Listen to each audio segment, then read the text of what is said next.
ఆహారం లేకుండా ఏ ప్రాణి బ్రతకలేదండి. కానీ ఆహారం తిన్న తర్వాత ఆ ఆహారం జీర్ణం కాలేదనుకోండి, అప్పుడు కూడా మనకి శక్తి రాదండి. కాబట్టి ఆహారం తినడం ఒక ఎత్తు, తిన్న ఆహారాన్ని జీర్ణించుకోవడం ఇంకో ఎత్తు.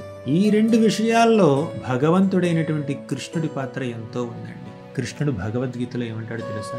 నేను చంద్రుడిగా మారి మీరు తినేటటువంటి ఆ ధాన్యాలకి, కూరగాయలకి, పళ్ళకి, ఫలాలకి సరైనటువంటి రసాన్ని ప్రసాదిస్తాను. ఆ కూరగాయల్లో మనం తినేటటువంటి ఆహార పదార్థాల్లో ఉన్నటువంటి ఆ జ్యూస్ చంద్రుడి నుంచి వస్తుంది. ఆ చంద్రుడు కృష్ణుడే. 2 తిన్న తర్వాత అరిగేటటువంటి శక్తి కూడా భగవంతుడి నుంచి వస్తుందండి. కృష్ణుడు ఏమన్నాడు తెలుసా?